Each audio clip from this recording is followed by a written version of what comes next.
We are an esports content portal. We started up in 2012 and there's been no looking back ever since.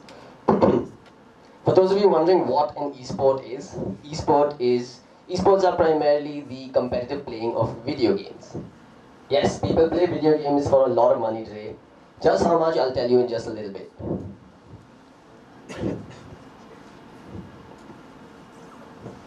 Just like the sporting world has cricket, football, basketball, etc., the esports world has League of Legends, Dota 2, Counter-Strike, Overwatch, and many more. This is what a typical Dota 2 tournament looks like today. You've got professional production value, you've got tens of thousands of fans in attendance, and yes, you've got 5 gamers sitting inside a soundproof booth in the middle of a stadium. All of this broadcasted online to an audience in millions. So how big is the esports industry exactly? Newzoo, a data analytics and market research company, has titled esports to be the biggest disruption to hit our industry since the iPhone in 2007. We're expected to be a $1 billion industry by 2019, and by 2020 we're going to blow that number out of the water. Most of the revenue is coming in through brand investments, that is sponsorships, advertisements, and anything to do with the marketing message being sent across to the millennials. The prize money that's being paid out to esports gamers today is $92 million. So in 2016, gamers played video games and had the opportunity to earn about $92 million US. A single tournament had a prize pool of, okay, I don't know how to change this back, but a single tournament had a prize pool of $20.7 million at the International 7. And, well, to compare that with the sporting world, the T20 World Cup paid out $1.6 million to the first place winner. The FA Cup final paid out $2.25 million to the first place winner.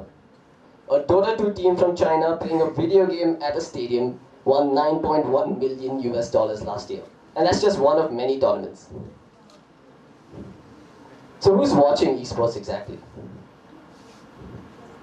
Esports entertains a young and very desirable demographic, aka the millennials. We're the guys that are not watching television anymore. We are the guys that use ad block when we browse the internet. Getting a marketing message across to any of us is next to impossible today. The only way we're going to see your marketing message is if it's on a sponsored logo of a team that we're proactively following today, or if it's on a tournament that we're watching. The esports audience currently stands at about 400 million people.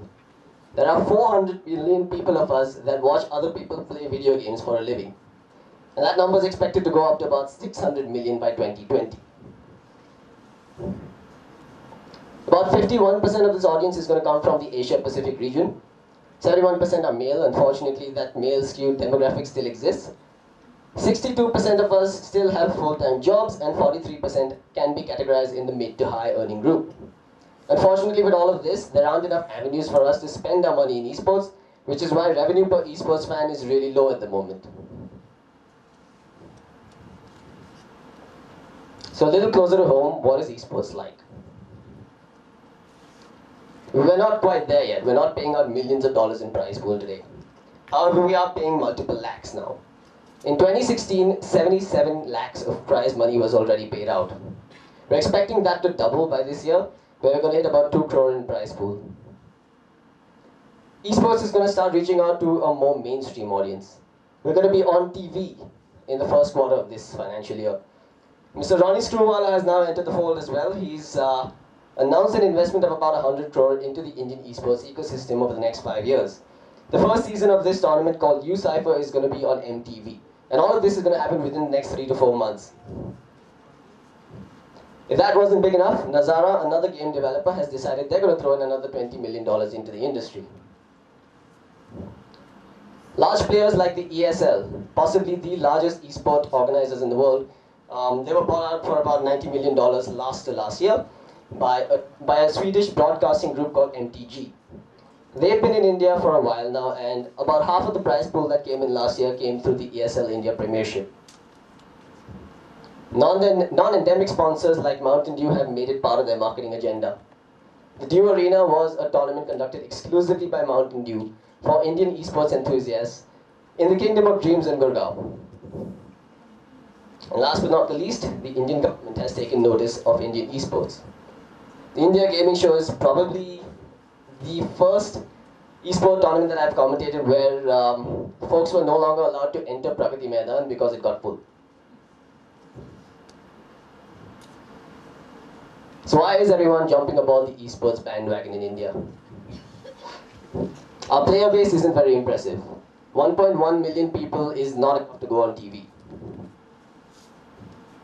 However, the number of internet users we have is pretty ridiculous. We have a population in excess of 1.3 billion people. About 462 million of those are on the internet. And many believe that this is a potential audience, or at least a cross-section of this can be a potential target audience for us. If we widen the net, 862 million of us count as youth population. Some of the problems and bottlenecks that we're facing in India today. The first one, and I'm sure most of you in a college like NIT have experienced this, Indian internet is not the most stable. It's not something we write home about. Poor routing to the Singapore servers is something that plagues us constantly. Singapore serves as the primary hub for esports competitions in Asia. On a good day, we'll have a latency of about 60 ms. And that isn't exactly competitive material. Most pro gamers are competing on ms of less than 10 ms on a regular basis.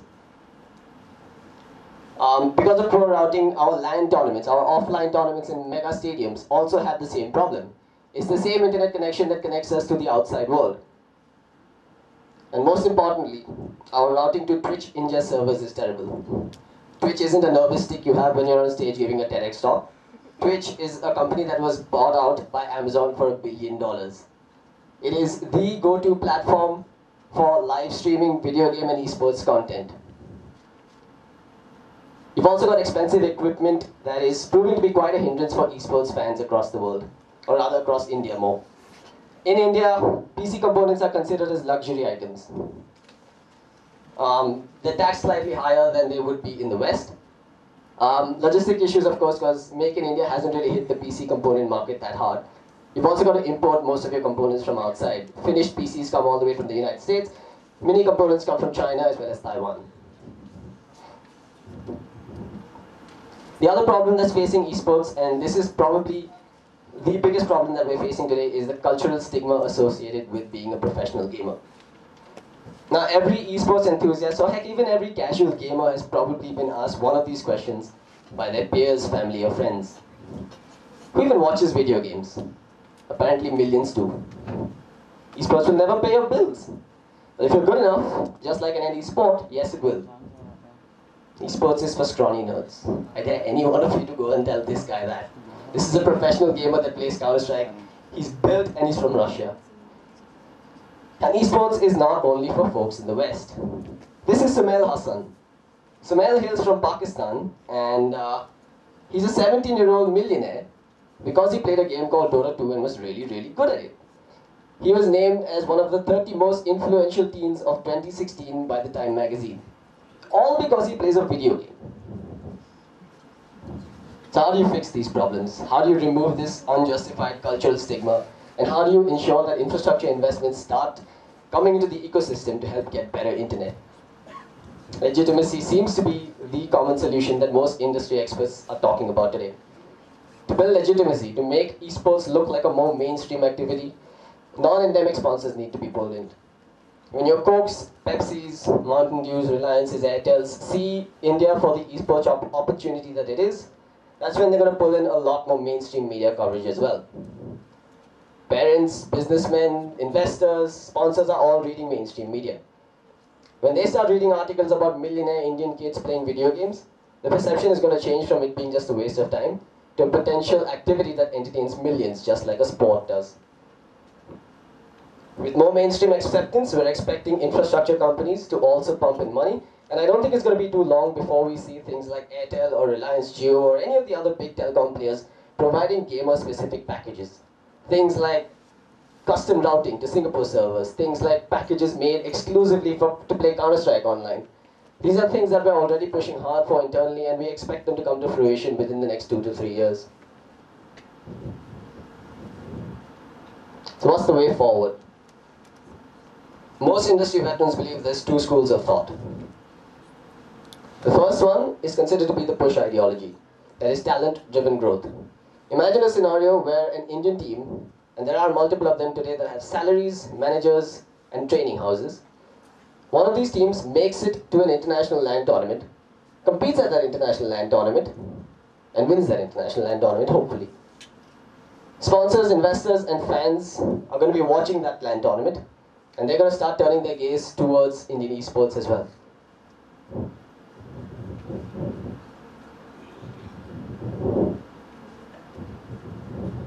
The other ideology is the pull ideology, that is, organization-driven growth. Now, many of us inside the industry believe that it's not a business if we have to rest all our hopes on just the players. We can't expect a player to go out there and carry our entire industry, because at the end of the day, they're kids playing video games.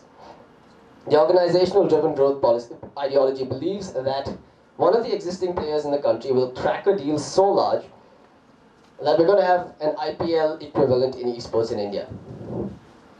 This is going to have international teams coming in and participating with all of their fans as well. This in turn is going to generate enough buzz for local fans to be created, and this in turn will generate enough interest for sponsors and investors to jump aboard the bandwagon. All these wheels have already been set in motion, and we are expecting some of these, if not all of these, to come through in the next 3 to 5 years. What do I believe? The true solution lies somewhere between the push and the pull ideology. We need good teams to go out there and represent our country. We need good tournaments for talent to come in and help get our teams to the next level. However, one thing that every industry veteran, every industry competitor will agree upon is that the game is only truly won when a parent can go to their child and say, "Son or daughter, I'm proud of you for being a pro gamer." Thank you.